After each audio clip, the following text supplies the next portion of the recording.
세종시 출자 출연기관 운영 개정 조례와 관련해 세종시와 시의회 간 갈등의 골이 깊어지고 있습니다. 시장이 끝내 공포를 거부한 조례안을 시의장이 공포하자 세종시는 곧바로 행정소송을 제기했습니다. 천안시가 다음 달 취역 예정인 신형 천안함과 30년 만에 다시 자매 결연을 체결했습니다. 피격 사건으로 끊어질 뻔했던 천안함과의 인연을 계속 이어가게 됐습니다. 시장 활성화를 위해 건립되고 있는 온양 온천시장 복합지원센터 건립이 지연되고 있습니다. 자재 수급이 지연되면서 두 차례나 공사 기간이 연장됐는데 올해 준공은 어렵게 됐습니다.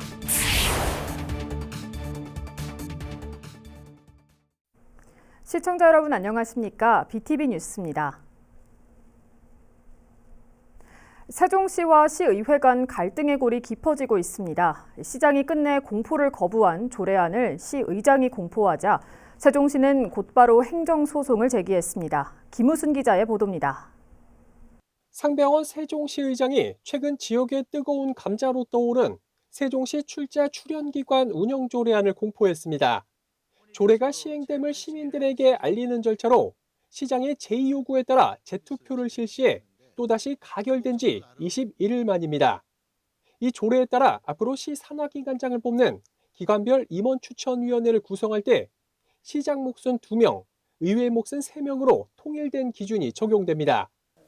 기본적으로 조례 공포는 시장이 하도록 돼 있지만 최민호 시장이 제2투표 과정의 절차적 하자를 주장하며 공포 거부 의사를 밝히자 의장이 직접 공포까지 하게 된 겁니다.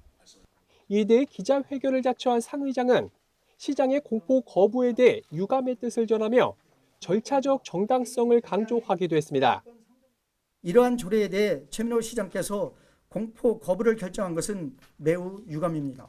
개정 조례안에 대해 의결에서부터 제2요구, 의장의 공포에 이르기까지 전 과정을 관련 법령과 규정에 따라 치우침 없이 공정하게 처리하였음을 다시 한번 말씀드립니다.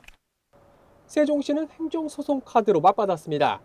해당 조례안에 대한 의회의 재의결 과정에서 시의원과 의회 사무처 직원의 실수로 통과된 절차적 하자를 주장하며 이른바 조례안 재의결 무효 확인 소송을 대법원에 제기했습니다.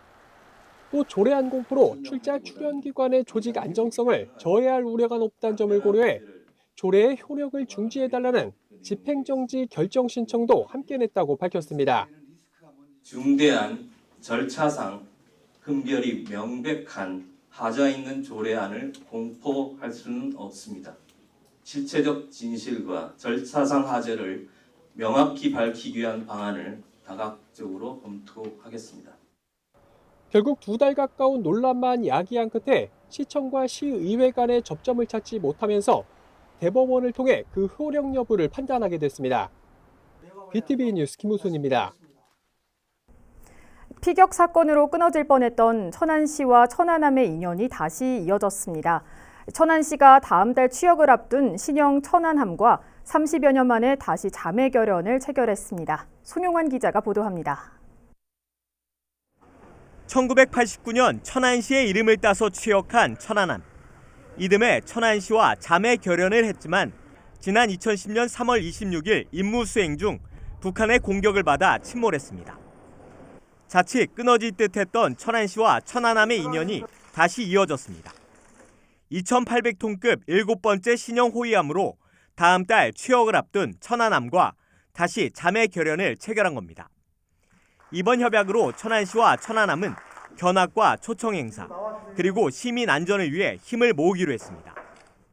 오늘 이 자매 결연이 천안함이라는 운명 공동체가 천안시와 함께하여 더욱 큰 운명 공동체로 발돋움하는 자리이기에 더욱 귀중하고 소중한 시간이라고 생각이 됩니다.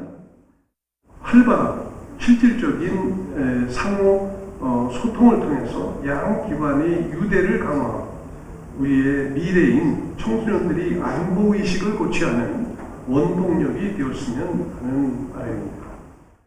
한편 천안시는 2011년 천안보훈공원에 46용사 추모비와 천안함 모형을 건립하고 매년 서해 수호의 날마다 추모 행사를 열고 있습니다. BTV 뉴스 송용환입니다. 시장 활성화를 위해 건립되고 있는 온양온천 시장 복합지원센터 준공이 해를 넘기게 됐습니다. 자재 수급이 지연되면서 벌써 2차례나 공사 기간이 연장됐습니다. 보도에 김장섭 기자입니다. 시장 활성화를 위해 상가와 주차장 등이 들어서는 온양온천시장 복합지원센터. 벌써 공사를 시작한 지 16개월이 넘었지만 아직 골조 공사도 완료하지 못했습니다. 현재 공정률은 약 30%. 건물의 골조를 만들 때 사용하는 H형광 수급이 제대로 되지 않으면서 공사가 지연되고 있는 겁니다. 다행히 현재는 자재 수급이 완료됐지만 이미 오는 8월 준공은 물 건너간 상황. 결국 아산시는 복합지원센터 준공일을 내년 4월로 연기하기로 했습니다. 지난해 국제 상황에 따라 원자재 가격 급등으로 자재 수급이 불안정해지면서 한 차례 공사 기간이 연장된 데 이어 2번째 연장입니다. 활성화가 돼야지 이게 갓집이나 죽었는데 저렇게 몇 년씩 공사를 안 하고. 이에 대해 시는 지난해 10월 기초 타설 공사를 완료했지만 철강업체가 H형광 납품을 지연하면서 공사에 차질이 빚어졌다며 현재 제작에 들어간 만큼 자재 납품이 완료되면 공사를 다시 시작할 계획이라고 밝혔습니다. 아울러 시는 공사 지연에 따라 해당 철강업체에는 지연 배상금을 부과하는 한편 입주 시기 지연 등으로 불편이 예상되는 상인들을 위해 준공 전인 오는 12월 임시 사용 승인으로 입점할 수 있도록 방안을 마련할 계획입니다. 자재 수급난의 공사 기간이 계속 늘어나면서 시장 활성화를 기대했던 시민들의 기다림도 더 길어지게 됐습니다. BTV 뉴스 김장섭입니다. 세종시가 올해의 가치누리 문화거리 사업 대상지로 동지역 5곳을 선정했습니다. 신규 지역으로는 반곡동과 다정동, 아름동을, 기존 지역으로는 종촌동과 고운동을 각각 선정했습니다. 이 사업은 지난 2020년부터 시행해온 상생형 문화거리 조성 사업의 명칭을 가치누리 문화거리 사업으로 변경한 것으로 사업 효과를 지속 유지하기 위해 선정 대상을 신규 지역과 기존 지역으로 나눴습니다. 이번 대상지 선정으로 세종시 문화재단은 이달 중순부터 주민자치회 등 신청 단체를 대상으로 예비교육을 진행할 계획입니다.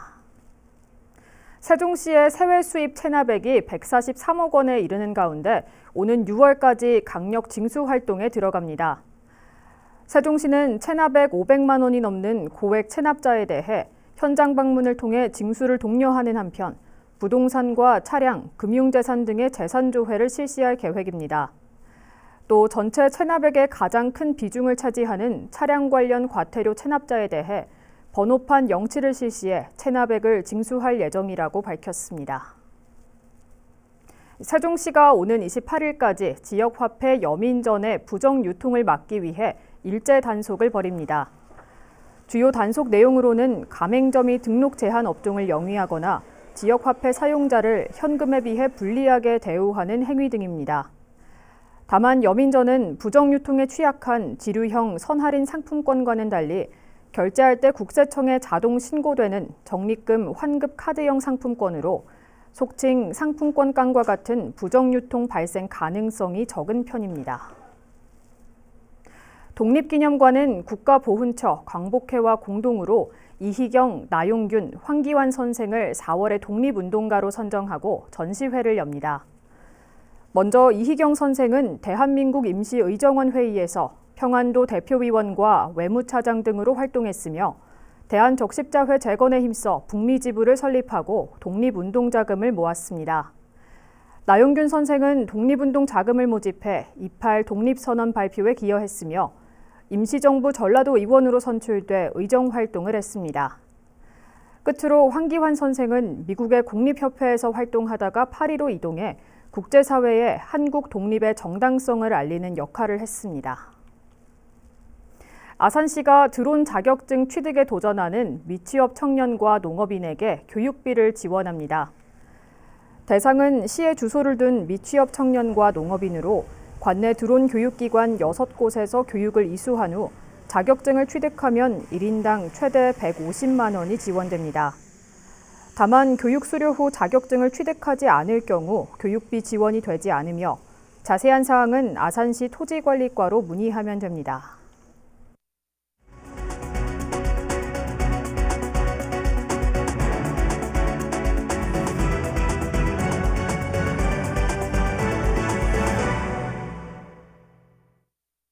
시청자 여러분의 이야기와 알짜 정보를 콕 집어 뉴스로 읽어드리는 김선욱 기자입니다. 지난 주말에는 온통 봄꽃으로 가득해서 모두들 행복한 시간들을 보내셨으리라 봅니다. 그래서 오늘 또 그 기분, 그 기운 쭉 이어드리려고 힐링 소식을 준비했습니다. 뉴스 클리핑 시작합니다. 지난 주말에 천안예술의 전당에서 햄스터 파우더 클럽 콘서트가 열렸는데요. 가보신 분들 많으시죠? 주변에 벚꽃도 많이 피고 무엇보다 이 봄날에 다 같이 교감하고 즐기면서 멋진 시간을 보냈을 것 같아서 제 마음에 무척 좋습니다. 그래서 오늘도 알짜 힐링 정보 또 나눠드립니다. 천안문화재단이 오는 28일까지 한뼘 갤러리 두 곳에서 6건의 대관 전시회를 운영합니다. 평소 잔잔하게 마음의 힐링을 원하시는 분들은 귀 쫑긋 해주시고요. 먼저 삼거리 갤러리에서는 3건의 전시회가 열리는데요. 오는 8일까지는 자연아 놀자의 천연 염료를 활용한 작품을 선보이는 자연의 색, 삶을 이끌다 전시회가 열린답니다. 11일부터 15일까지는 열대어와 물을 소재로 꿈에 대한 이야기를 담아낸 신소은 개인전이 진행된답니다. 서북구청 별관에 위치한 서북 갤러리에서도 회화, 공예, 사진전 등 3건의 전시회가 펼쳐질 예정인데요. 15일까지는 어린이들이 상상력이 가득 담긴 회화 전시회가 열리고요. 18일부터 22일까지는 페이퍼 플라워, 스틸아트 등 다양한 공예 기법으로 표현한 지화 정원의 꽃새 정원이 운영된답니다. 제가 다 소개해드리지 못해 정말 아쉬운데요. 이럴 때 직접 한뼘 갤러리를 찾아가서 즐기기를 강추드립니다. 어때요? 자녀분들과 함께 할 수 있는 전시회 안내해 드렸는데요. 이번에 분위기를 조금 바꿔볼까요? 클래식 콘서트로 말입니다. 천안 지역 예술가들과 함께하는 더 클래식 콘서트 시즌 3 앙상플 콘티누 시네바 콘서트가 열립니다. 좀 어려 보이나요? 노노노 그렇지 않아요. 더 클래식 콘서트는 공연장의 문턱을 낮춰서 시민 모두가 즐기며 감상할 수 있도록 기획한 콘서트랍니다. 한마디로 예술성과 작품성을 갖춘 천안예술의 전당의 대표 시리즈다, 이렇게 생각하시면 됩니다. 이번 무대는 바이올리니스트 김세영을 중심으로 차세대 지역 예술가들이 출동하네요. 시네마 콘서트라는 주제로 세계적인 명작과 최신 작품부터 히트팝까지 들려줄 계획인데요. 다채로운 프로그램으로 관객의 이해를 돕기 위해 편안한 음악을 들려준다고 하니 기대되지 않나요? 공연은 오는 4월 13일 천안예술의 전당 소공연장에서 열리고요. 자세한 사항은 천안예술의 전당 누리집에서 확인할 수 있습니다. 이번 봄엔 다 같이 내 마음의 힐링 아시죠? 자, 이번에는 우리 이웃들의 따뜻한 이야기로 돌아가 봅니다. 우리 어르신들 봄을 맞아 몸도 덜 아프시고 마음 좀 편안해지셨나요? 이럴 때 다 같이 모여서 오손도손 대화도 나누시고 영화도 보시고 하면 몸과 마음이 더 건강해지지 않을까요? 그래서 준비했나 봅니다.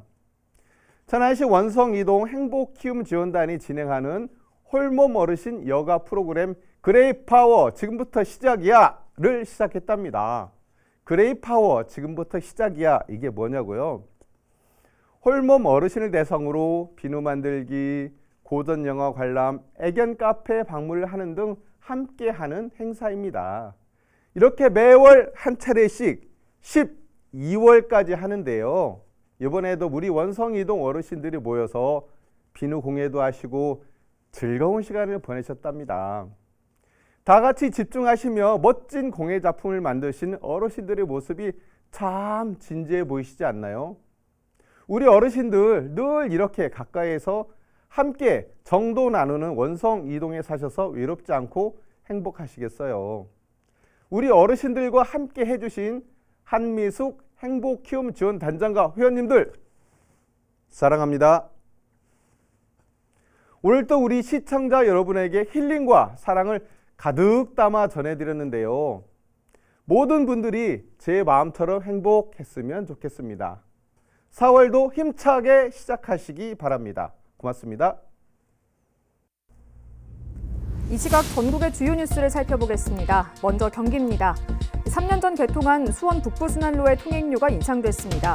개통 후 첫 인상인데 지역사회에서는 요즘같이 민생이 어려운 시기에 굳이 통행료를 올려야만 했냐며 불만의 목소리가 커지고 있습니다. 인천시가 원도심 활성화를 위해 중구와 동구 일대 교통망 구축 계획을 발표했습니다. 월판선을 인천역까지 연장하고 제2공항철도와 인천지하철 순환 3호선을 추진한다는 구상입니다.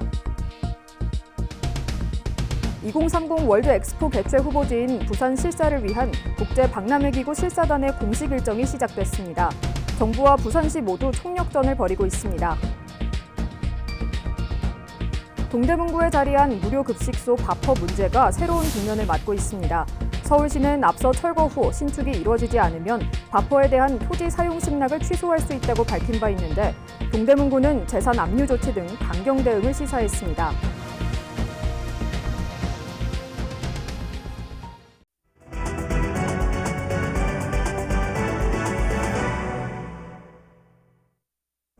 아산페이가 3개월 만에 768억 원이 팔려나갔습니다. 아산시는 계획한 연간 발행액의 40%가 넘게 소진되면서 판매 속도 조절에 나섰습니다. 보도에 김장섭 기자입니다. 10% 할인 판매로 시민들에게 호응을 얻고 있는 아산페이. 한 사람당 월 구매액이 70만 원으로 제한된 지난 1월에는 316억 원이 판매됐고 구매 한도가 다시 50만 원으로 줄어든 지난 2월에는 216억, 3월에도 236억 원이 팔려나갔습니다. 3개월간 총 판매액만 768억 원. 아산시의 올해 연간 발행 목표액인 1,800억 원의 40%가 넘습니다. 이처럼 아산페이가 빠르게 소진되면서 아산시가 4월부터는 월간 판매액의 한도를 설정하기로 했습니다. 한도에 설정하지 않고 그냥 모든 사람들이 구매할 수 있게 하다 보니까 영은 6월까지도 못 갈 것 같아요. 이 금액까지는. 후반기도 못 채울 것 같아서. 월 판매액은 201억 원으로 제한되며 구매는 선착순입니다. 월 보유액도 200만 원에서 150만 원으로 하향되고 선물하기도 20만 원에서 10만 원으로 줄어듭니다. 한 사람당 구매 한도는 50만 원이며 할인율은 기존처럼 10%가 유지됩니다. 시는 국비 지원액 축소로 인해 발행액이 줄어든 데다 급격하게 판매액이 높아지면서 불가피하게 내린 조치라며 한도가 설정되지만 연말까지 아산페이가 매달 판매될 수 있도록 추가로 600억 원을 더 발행하겠다고 말했습니다. 아울러 시는 5월 추경에 예산을 확보한 뒤 4월과 5월 아산페이 판매 추이를 고려해 6월부터는 월 판매액 한도 설정과 개인별 구매 한도를 다시 조정할 계획입니다. BTV 뉴스 김장섭입니다. 한일 정상회담 이후 양국 관계에 대한 관심이 그 어느 때보다 뜨겁죠. 이런 가운데 천안의 한 청년이 자신이 운영하는 주유소 외벽에 우리 땅 독도가 담긴 대형 현수막을 걸어 누리꾼들 사이에서 화제가 되고 있습니다. 송용환 기자가 보도합니다. 얼마 전 인터넷 커뮤니티에 올라온 글입니다. 3년 전 대형 독도 현수막을 걸겠다는 말을 지켰다며 세로 5m, 가로 4m 크기의 현수막을 거는 사진이 담겼습니다. 이 글의 주인공은 천안에서 주유소를 운영하는 39살 이원희 씨. 주변에 산책을 하는 사람들이 많아 독도에 대한 관심이 커지길 바라는 마음에 현수막을 걸었습니다. 어른들이 지나다니다가 저 사진이 뭐냐, 저 독도가 뭐냐라고 물어보면 우리가 좀 더 설명해주고 좀 더 관심 갖기 위해서 한번 독도 현수막을 게시를 하게 되었습니다. 이 씨가 올린 글은 조회수 12만 건을 넘겼고 멋있다, 응원한다 등의 반응이 이어졌습니다. 일부러 주유소를 찾아와 기름을 넣거나 가던 길을 멈추고 현수막을 보는 사람들도 늘고 있습니다. 고맙다고 그래요. 아유, 진짜 잘했네요. 저런 양반들이 애국자요. 애국자 따로 없어. 현수막을 게시하는 데 도움을 준 독도 지킴이 성신여대 서경덕 교수도 자신의 SNS에 독도 현수막 사진을 공유하고 천안에 가게 되면 들리겠다며 응원의 글을 남겼습니다. 이 씨는 현수막을 게시하는데 정치적 의도는 전혀 없다며 향후에는 독립운동가들의 사진을 게시할 생각이라고 말했습니다. 생각보다 많은 분들이 와서 찾아오셔가지고 사진도 많이 찍어주셨고 그래도 응원하신다는 분들도 많이 있으셔가지고 많이 힘이 됐습니다. 2탄, 3탄으로는 지금 독립운동가 분들 사진을 한번 게시해볼까라고 해서 한번 지금 의견을 타진 중에 있고요. 만약에 된다라고 하면 독도 현수막 빛이 발할 때 그때 한번 다시 한번 해볼 계획입니다. BTV 뉴스 송용환입니다. KTX가 개통 19주년을 맞은 가운데 천안 아산역이 전국 역사 중 일평균 이용객이 가장 많이 증가한 것으로 나타났습니다. 올해 천안 아산역의 하루 평균 이용객은 2만 2천여 명으로 개통 첫 해인 2004년 3,600여 명에서 6.2배 늘었습니다. 이어서 우리 지역의 구인구직 정보를 알려드립니다.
앞서 전해드렸던 이달의 독립운동가 소식과 관련해 독립기념관은 올해 독립의 불꽃 청년을 주제로 청년 시절부터 독립운동에 헌신한 독립운동가 138명을 선정했습니다. 아직까지 이름을 들으면 조금 생소한 독립운동가들이 있을 테지만 우리나라 독립을 위해 목숨 바쳐 싸운 이들의 업적 앞에서는 모두의 이름을 기억하는 것이 맞지 않을까요? 이달의 독립운동가를 통해 우리가 잘 몰랐던 독립운동가들에 대해서도 알아가 볼 수 있는 좋은 기회가 될 것 같습니다. 이상으로 BTV 뉴스를 마칩니다. 시청해주신 여러분 고맙습니다.